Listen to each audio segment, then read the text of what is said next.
Okay, hi guys! Na-receive ko ng aking air fryer. Later, i-unbox natin siya. Tapos mag-review tayo, tsaka mag-test tayo. Kung maganda talaga ito, pinakamurang air fryer sa Shopee. Sa halagang 1,499. So, let's start the unboxing.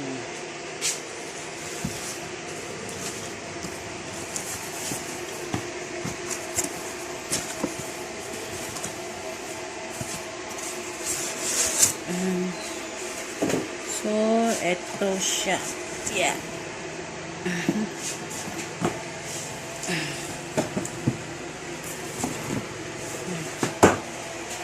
Wala siyang manual.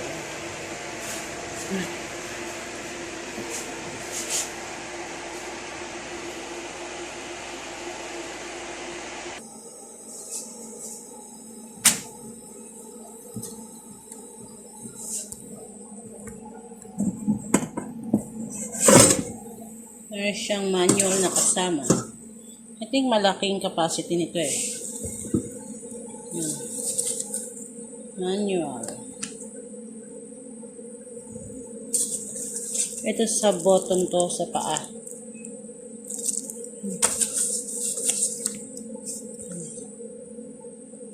Ang wait, how to cook. Meron siyang min box. So, ang ating unang first try recipe sa ating air fryer is chicken wings and legs. So, ang ginamit ko lang sa itong recipe is salt, pepper, calamansi, a little bit of oil, tsaka asin. So, nag-preheat na ako dito sa ating air fryer ng 10 minutes. So, ilalagay na natin siya.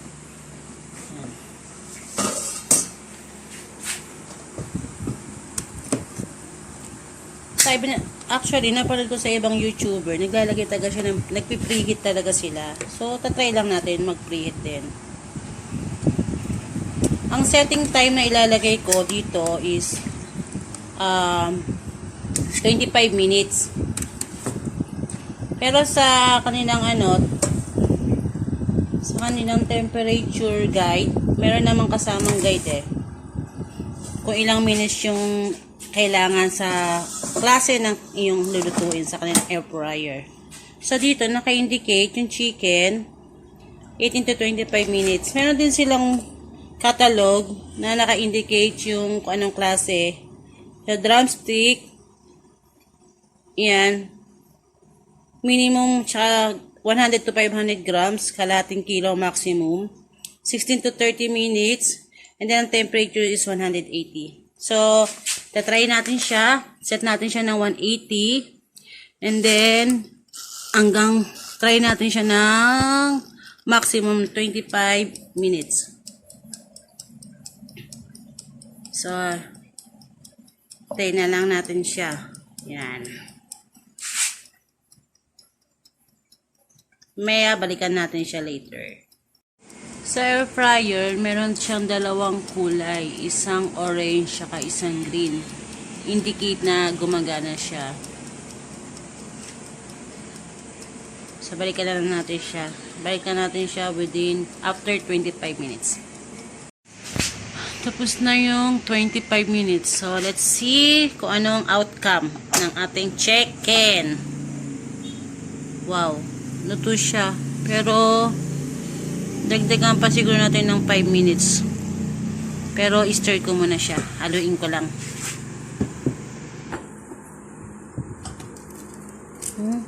Para toasted din yung kabilang side. Siguro mga another 15 minutes. Kasi medyo pa siya. Pero crunchy na na rin. Na rin yung may part na siya. Dalanin natin. Hindi. Additional siguro 10 to 15 minutes.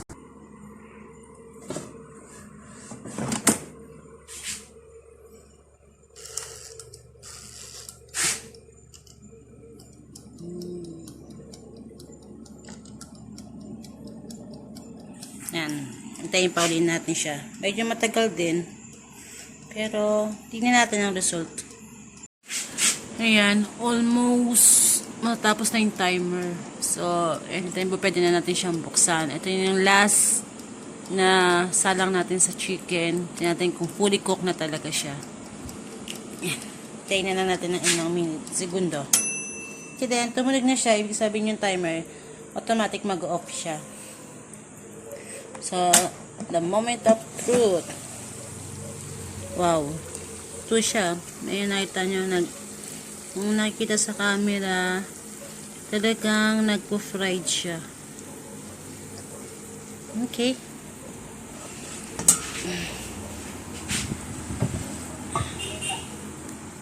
Oh, yan. Oras ng dinner time talaga namin. Talagang pagkain namin siya today. Loko. Alaman natin mamaya kapag fully cooked talaga. Medyo crispy siya. Crispy. So, hoping para siguro siyang inihaw na manok sa labas. Na walang toyo o kaya hindi siya dark brown. Okay. Let's try later. Tignan natin kung fully cooked siya. Tapos pagdating naman dito sa pan, healthy food talaga siya kasi ayun o, nakita niyo yung mantika niya. Natulo pa talaga siya. So, without oil, may chicken ka na naluto. Hindi ka gumamit ng oil. Ayun yung excess fat napunta sa basket. Ayan, so, it's good. Tingnan natin kung fully cooked yung chicken. Yan, so, tetest natin kung fully cooked siya. Siguro kunin natin tong drumstick. Yan. Tignan kung fully cooked.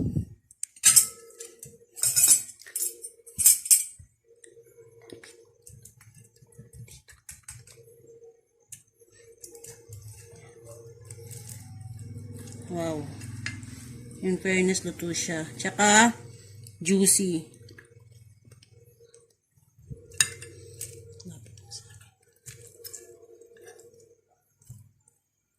Yan. So, fully cooked siya. Tsaka yung ano niya, yan o. Luto siya. So, sa air fryer, nakakaluto talaga ng chicken. Kasi it takes time. Talagang kamakain ng oras. Siguro, pwede mo siya kapag katulad naming madalian ng oras. Next recipe natin for testing ng air fryer is fish. So, galunggong na to na may asin. So, isa-set natin siya sa 180 degrees to 8 to 14 minutes.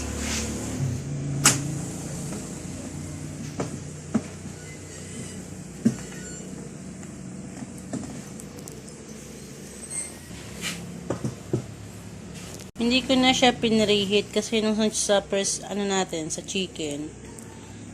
Hindi naman pa. I think, hindi naman ganun ka na pinipreheat pa siya.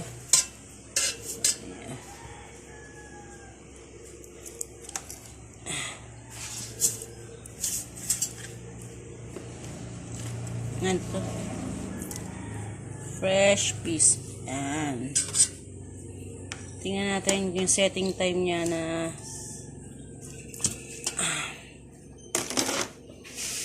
let's see.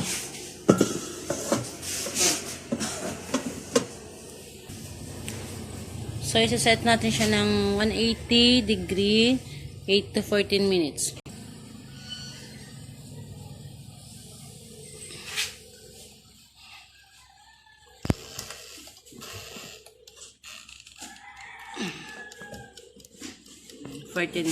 So, hintayin natin siya ulit later. Babalik na lang tayo later. Second round ng 15 minutes para lang sa isda. 4 na pirasong isda. So, tingnan natin kung ano na yung kalalabasan nito. Hoping medyo toasted siya, katulad ng nagpupirito sa mantika.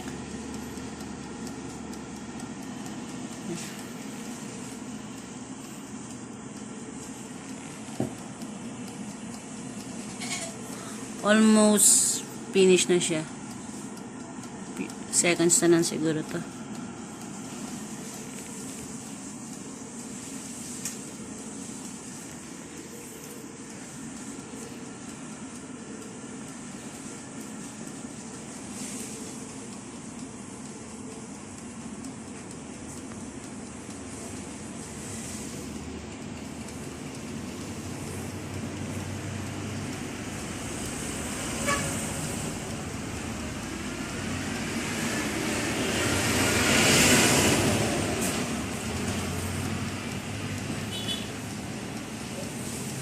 konti na lang.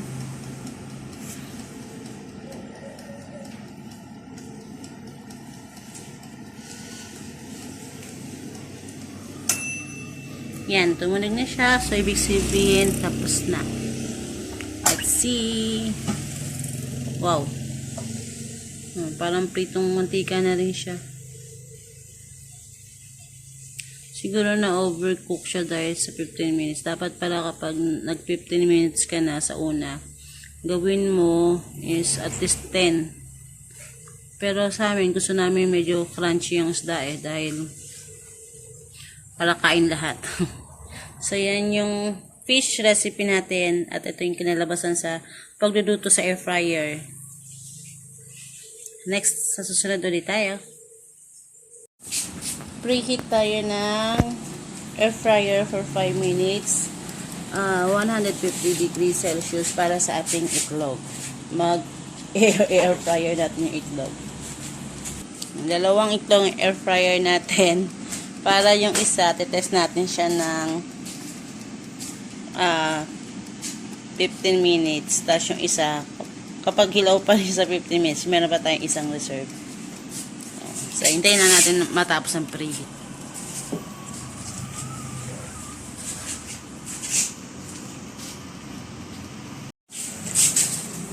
Tapos na siya sa preheat na 5 minutes.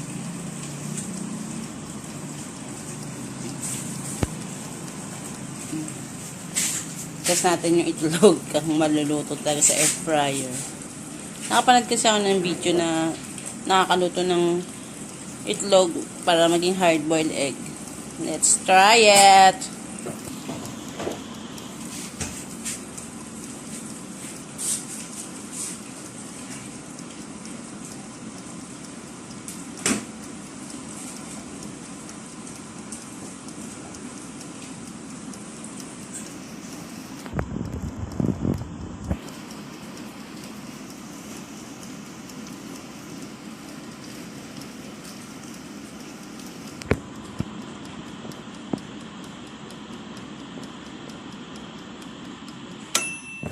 Tapos na siya.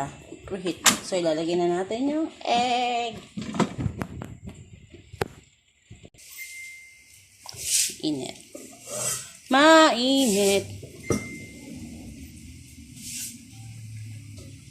Yan, mainit pa yung loob niya.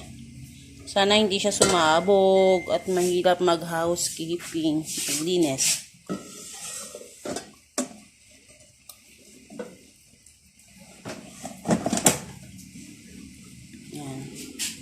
Sana na natin yung itlog. Set natin na 150 pa rin. 150.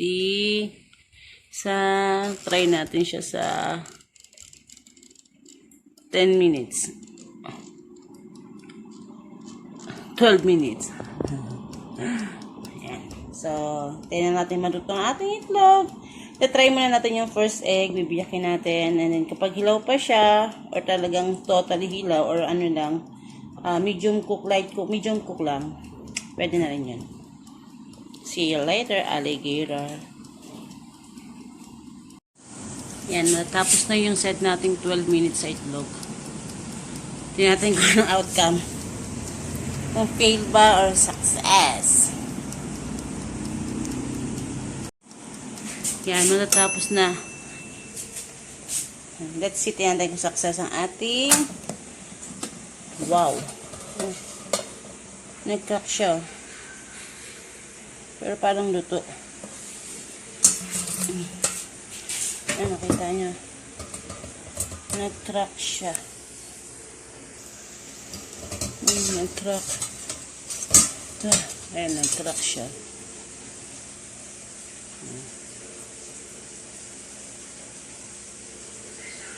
Nag-crack. Try natin kung luto. Itong isa, may crack din siya eh. Ayan o.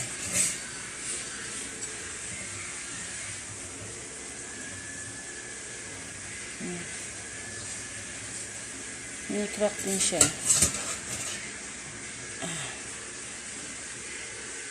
Ayan. Ano, kita ba?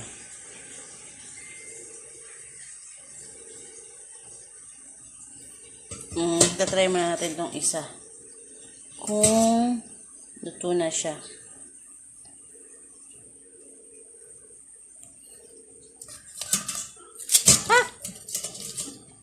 Yan. Hatiin natin ng chili. You know, 1, 2, 3.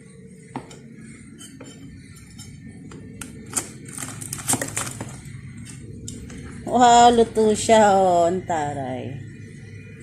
Luto siya. So, siguro 10 minutes lang talaga. Para, ano siya, fully cook. Look. Wow. Galing.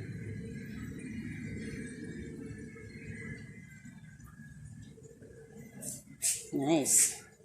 So, ito yung ating egg fry testing.